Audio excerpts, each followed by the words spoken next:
Hello दोस्तों, एक बार फिर से नए वीडियो में आपका स्वागत है। मैं धीरू दुबे आज आपसे बात करने वाला हूँ बिटकॉइन के बारे में। आजकल इंटरनेट के माध्यम से पैसे कमाना बहुत आसान हो गया। बहुत सारे तरीके हो गए जिससे हम ऑनलाइन पैसा कमा सकते हैं। उन्हीं तरीकों में से एक तरीका है बिटकॉइन, जिसकी वजह से हम ऑनलाइन पैसा कमा सकते हैं। आज मैं आपको बिटकॉइन को आसान तरीके और सरल भाषा में आपको समझाने की कोशिश करूंगा। बिटकॉइन होता क्या है, कैसे हम उसे यूज करते हैं। बिटकॉइन होता क्या है? बिटकॉइन एक वर्चुअल करेंसी है। बाकी करेंसियों की तरह जैसे कि रुपया, डॉलर, पाउंड, उन्हीं की तरह बिटकॉइन भी एक करेंसी है।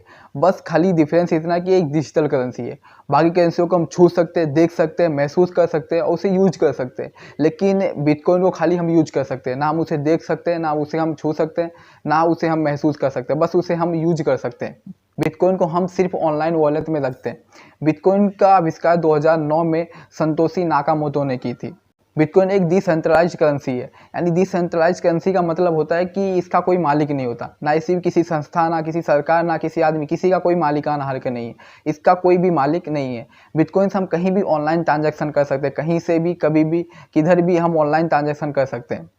इसके बाद सवाल आता है कि बिटकॉइन का यूज कैसे करते हैं। बिटकॉइन का यूज ऑनलाइन पेमेंट करने के लिए किया जाता है। अब ये जो हम जब ऑनलाइन पेमेंट करते हैं तो पीयर टू पीयर नेटवर्क पर काम करता है। अब पीयर टू पीयर नेटवर्क क्या होता है? इसमें होता है कि जब हम एक पर्सन दूसरे पर्सन को ट्रांजैक्शन करता है तो उसमें किसी भी तीसरे पर्सन का इन्वॉल्व नहीं होता। मतलब कि जैसे मैंने किसी पर्सन को ट्रांजैक्शन किया तो इसमें किसी बैंक या किसी संस्थान या किसी सरकार या ना कोई डेबिट कार्ड, ना किसी क्रेडिट कार्ड, किसी का कोई लेना देना नहीं होता। बस मेरा और सामने वाले पर्सन जिसको मैंने ट्रांजैक्शन किया, बस खाली दो पर्सन के बीच की बात रहती है। ये जो बिटकॉइन होता है ये प्योर टू प्योर पॉलिसी पे काम करता है। इसमें किसी भी तीसरे पर्सन का कोई इन्वॉल्व नहीं होता है। इसलिए बिटकॉइन से ट्रांजैक्शन सेफ और तेज होते हैं। इसके बाद क्वेश्चन आता है कि अगर किसी भी तीसरे पार्टी या कोई बैंक या किसी व्यक्ति या किसी सरकार के पास इसमें इन्वॉल्व नहीं होता तो जो हम किसी पर्सन को ट्रांजैक्शन करते हैं उसका सारा रिकॉर्ड कहाँ होता है?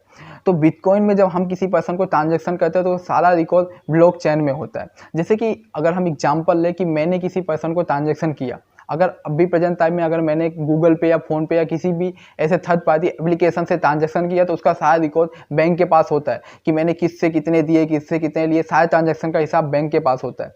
लेकिन जो बिटकॉइन में होता है उसमें सारे ट्रांजैक्शन का रिकॉर्ड ब्लॉकचेन के पास होता है।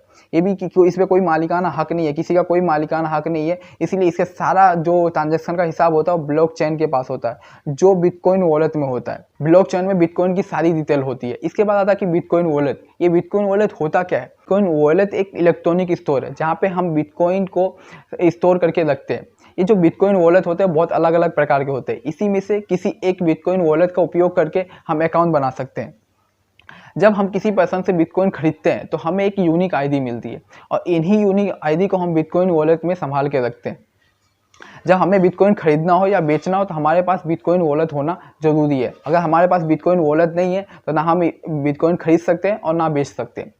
और अगर हमने किसी को हमारे पास बिटकॉइन है और हमने खरीदा हुआ हमारे पास बिटकॉइन है और उसे अगर हम बेचते हैं तो जो उसे पैसे आते हैं वो सीधे हमारे बैंक अकाउंट में ट्रांसफर हो जाता है। अब इसके बाद सवाल आता है कि बिटकॉइन पैदा कहाँ से होता है, मतलब आता कहाँ से बिटकॉइन?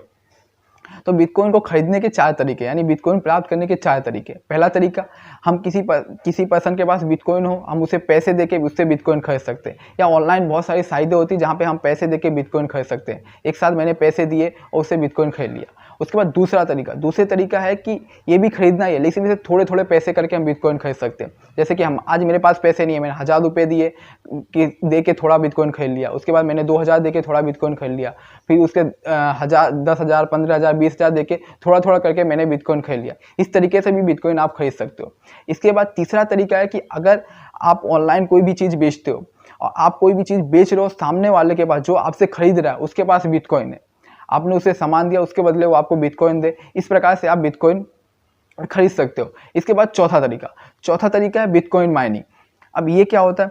ये दुनिया में सबसे ज़्यादा बिटकॉइन माइनिंग से ही बिटकॉइन प्राप्त होते हैं। अब जो बिटकॉइन माइनिंग होता है इसको करने के लिए आपके पास हाई स्पीड के कंप्यूटर और हार्डवेयर होने चाहिए जो बहुत महंगे होते हैं, जो हर किसी बस की बात नहीं है। बिटकॉइन माइनिंग होता है कि अगर आपको पता है कि बिटकॉइन का उपयोग ऑनलाइन पेमेंट करने के लिए किया जाता है। आपने जो किसी को ऑनलाइन पेमेंट किया, मतलब एक पर्सन ने दूसरे पर्सन को ऑनलाइन पेमेंट किया। अब जो ऑनलाइन पेमेंट करते हैं तो उसको वेरीफाई किया जाता है कि ये जो पेमेंट हो रहा है वो सही है या गलत है। और जो ये वेरीफाई करता है उसे मेनर्स कहते हैं। ये वेरीफाई करने का जो काम करते हैं, जो पेमेंट होता है उसको वेरीफाई करने का जो काम करते हैं उसे मेनर्स कहते हैं। और जो ये वेरीफाई करते हैं उसके बदले उन्हें कुछ बिटकॉइन मिलता है। जैसे कि मैंने यहाँ बैठे बैठे किसी से अमेरिका में किसी को बिटकॉइन के जरिए पेमेंट किया। अब उसके पास जो पेमेंट जा रहा है उसको कोई ना कोई पर्सन वेरीफाई करता है, जिसे मेहनत से बोलते हैं, वो वेरीफाई करते हैं। उसके बदले उन्हें कुछ ना कुछ बिटकॉइन मिलता है, जिसकी वजह से बिटकॉइन पैदा होते हैं। इस तरीके से मार्केट में बिटकॉइन आते हैं। अब आपके मन में सवाल आता हो कि बिटकॉइन जब इस तरीके से आते हैं तो हर कोई बिटकॉइन खरीद सकता है, फिर इतना ज़्यादा महंगा क्यों होता जा रहा है बिटकॉइन? ये जो बिटकॉइन जो ये मेहनत करने का, ये वेरीफाई करने का काम होता है, ये बहुत महंगा होता है। बहुत कम टाइम में, बहुत कम ही टाइम में वेरीफाई करने का होता है, क्योंकि ये पेमेंट बहुत तेज़ होता है, कुछ मिली सेकेंड में वेरीफाई करने का काम होता है। और जो वेरीफाई करते हैं, जो कंप्यूटर होते हैं, बहुत महंगे होते हैं। इसके बाद क्वेश्चन आता है कि महंगा क्यों होता जा रहा है? हम चाहते कि बहुत सारे वेरीफाई करके, बहुत सारे मेहनत से वेरीफाई करके बहुत सारे बिटकॉइन निकाल सकते हैं, तो इतना ज़्यादा बिटकॉइन महंगा क्यों होता जा रहा है? अब जो बिटकॉइन की जो लिमिट होती है, जैसे हर देश में करेंसी की लिमिट होती है कि इससे ज़्यादा करेंसी नहीं छाप सकते, उसी तरह बिटकॉइन की भी लिमिट है कि बिटकॉइन खाली 21 मिलियन तक ही बना सकते, उससे ज़्यादा बिटकॉइन इस दुनिया में नहीं आ सकता। जिसमें से 13 मिलियन अभी तक बिटकॉइन बन चुके हैं, यानी बचे 8 मिलियन। 8 मिलियन से ज़्यादा इस दुनिया में बिटकॉइन नहीं आ सकता है, इसलिए बिटकॉइन महंगा होता जा रहा है। अब बात करते हैं कि बिटकॉइन के फ़ायदे क्या हैं और नुकसान क्या है। बिटकॉइन के फ़ायदे हैं कि जो पेमेंट होता है तेज़ होता है और सेफ़ होता है।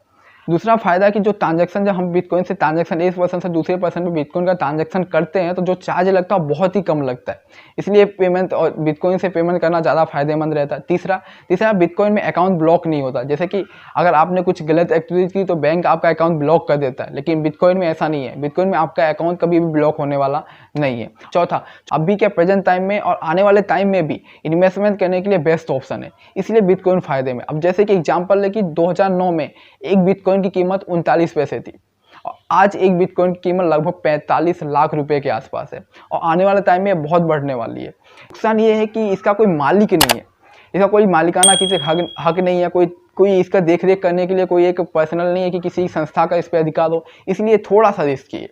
दूसरा है कि अगर आपका बिटकॉइन का अकाउंट जो वॉलेट है वो हैक हो गया तो आपके जितने भी बिटकॉइन थे वो आपके चले जाएंगे और उसके वो वापस आने के कोई चांस नहीं है। क्यों? क्योंकि इस पर किसी भी सरकार की कोई नज़र नहीं है, कोई तीसरा पार्टी है ही नहीं, कोई इस पर किसी संस्था का कोई अधिकार नहीं है, इसलिए इसके आने के कोई भी चांस नहीं है। तो दोस्तों ये थी आज की वीडियो। अगर वीडियो पसंद है तो लाइक जरूर करना और कमेंट करके बताना कि वीडियो कैसी लगी। और अभी तक अगर चैनल को सब्सक्राइब नहीं किया तो सब्सक्राइब कर लेना, ताकि आने वाली वीडियो की हर नोटिफिकेशन आपको मिलती रहे। अगर आप चाहते हो कि ये नॉलेज आगे लोगों को और मिले, ज़्यादा से ज़्यादा लोगों तक मिले, तो वीडियो को जरूर शेयर करना और जितना ज़्यादा हो सके उतना ज़्यादा शेयर करो, ताकि लोगों को पता चले कि बिटकॉइन के बारे में है क्या, कैसे काम करती है।